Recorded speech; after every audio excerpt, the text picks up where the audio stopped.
বলেন ওয়ালা একটা বাজুকুম বাজা, সাবধান তোমরা কেউ কারো বদনাম করো না।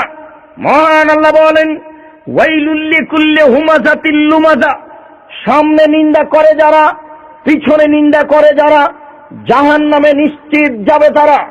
সামনে নিন্দা করে যারা, পিছনে নিন্দা করে যারা, ওয়াইল নামক জাহান্নামে যাবে তারা। আবু হুযায়ফা রাদিয়াল্লাহু তাআলা আনহু বলেন রাসূল সাল্লাল্লাহু আলাইহি ওয়াসাল্লাম বলেছেন লা ইয়াদখুলুল জান্নাতা কাত্তাত ওয়া ফিরাতিন নাম্মাম, যারা গীবাত করে, পরনিন্দা করে তারা জান্নাতে যাবে না। তিনি বলেন যারা চগলখোর, এখানকার কথা ওখানে লাগাই, ওখানকার কথা এখানে লাগাই, এরাই হচ্ছে চগলখোর, এরা জান্নাতে যাবে না। আবু হুরায়রা রাদিয়াল্লাহু তাআলা আনহু বলেন রাসূল সাল্লাল্লাহু আলাইহি ওয়াসাল্লাম বলেছেন তাজিদুনা ইয়াউমাল কিয়ামা শারাল ওয়াজহে, বিচারের মাঠে সবচেয়ে নিকৃষ্ট মানুষ হবে তাকে যে ব্যক্তি ইয়াতি হাওলায়ে বেওয়াজহিন ওয়া ইয়াতি হাওলায়ে বেওয়াজহিন, এখানে এক কথা বলেছে, ওখানে আরেক কথা বলেছে। এই হলো গীবাতকারী, এই হবে বিচারের মাঠে সবচেয়ে নিকৃষ্ট মানুষ।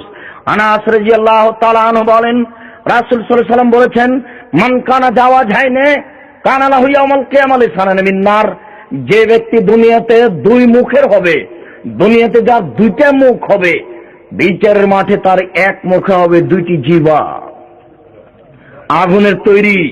মনে রাখবেন যারা গীবাত বদনাম করছে তার মুখে বিচারের মাঠে কয়টা জিহ্বা হবে? দুইটা জিহ্বা হবে, আগুনের তৈরি। আমাদের দেশের ভাষা তো বলে, রাজশাহী চাঁপাই নবাবগঞ্জ বলে ও তো দোমুখা। এটা আপনারা ভোসে বুঝেন কিনা? আরে ওর কথা ছাড়ো তো দোমুখা, এরকম কথা কি বুঝেন আপনারা? এই কথা রাজশাহী চাঁপা নবাবগঞ্জ বলে, তার মানে জায়গায় যে গীবাত করে তাকে আমাদের ভাষা তো বলে দোমুখা। যেটা রাসূল সাল্লাল্লাহু আলাইহি সাল্লাম বলেছেন যার মুখ হবে দুইটি দুনিয়াতে, বিচারের মাঠে তার এক মুখ হবে দুইটি জিহ্বা, আগুনের তৈরি। আনাস রাদিয়াল্লাহু তাআলা আনহু বলেন রাসূল সাল্লাল্লাহু আলাইহি সাল্লাম বলেছেন লা তুজুল মুসলিমিনা, তোমরা মুসলমানকে মুখে হাতে কষ্ট দিও না।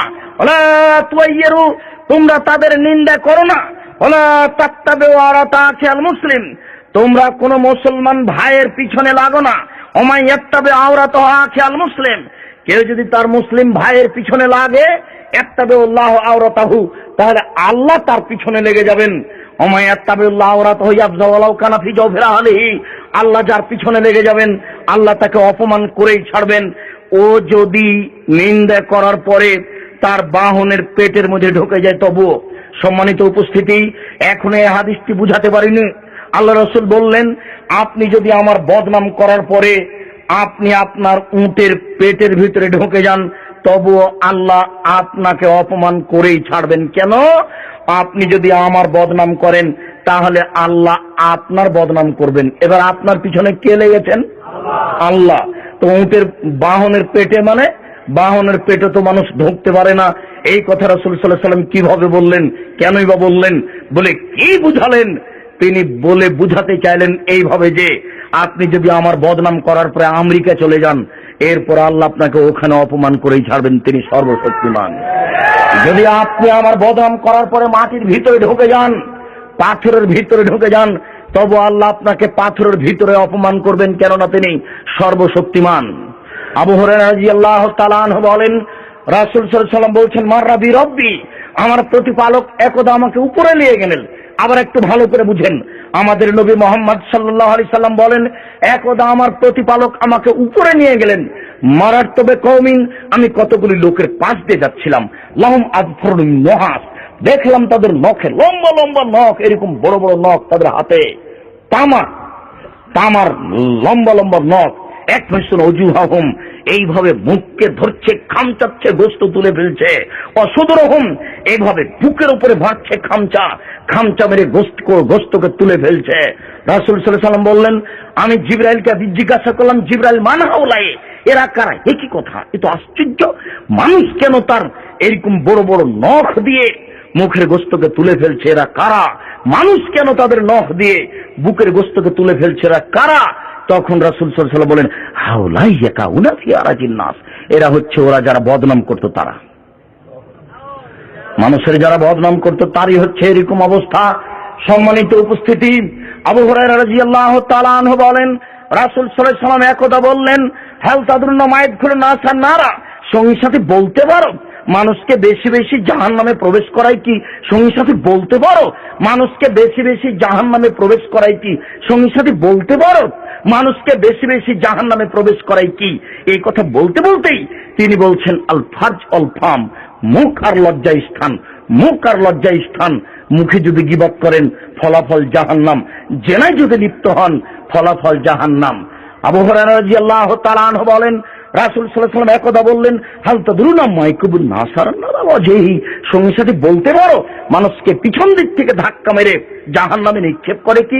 সঙ্গী সাথী বলতে পারো মানুষকে পিছন দিক থেকে ধাক্কা মেরে জাহান্নামে নিক্ষেপ করে কি? সঙ্গী সাথী বলতে পারো মানুষকে পিছন দিক থেকে ধাক্কা মেরে জাহান্নামে নিক্ষেপ করে কি? এই কথা বলতে বলতেই ফাঁকা দিলে সালাহু, নিজের জিহ্বাটা নিজে ধরে এনে বলছেন, এই দেখো এই জিহ্বা মানুষকে পিছন দিক থেকে ধাক্কা মেরে জাহান্নামে নিক্ষেপ করে। তিনি বলেন, মাইয়াজমান লি মা বাইনা লাহিহি ওয়া মা বাইনা রিজলাইহি আজমাল্লাহু জান্নাহ, পৃথিবীর মানুষ যদি দুইটা জিম্মেদারি নিতে পারে, আমি মুহাম্মদ সাল্লাল্লাহু আলাইহি ওয়াসাল্লাম তাকে জান্নাতে নিয়ে যাওয়ার জন্য জিম্মেদারি নিলাম। মানুষ যদি দুইটা জিম্মেদারি নিতে পারে, বলতে পারে যে আমি দুইটা কাজ করব না, আমি মুহাম্মদ সাল্লাল্লাহু আলাইহি ওয়াসাল্লাম তাকে জান্নাতে নিয়ে যাব। কিভাবে নিয়ে যেতে হবে সেটা আমি দেখব, তবে দুইটা কাজ তাকে করতে হবে না। এক, মুখ দিয়ে কাউকে কষ্ট দেওয়া যাবে না, গীবাত করা হবে না। দুই, জেনায় লিপ্ত হওয়া হবে না।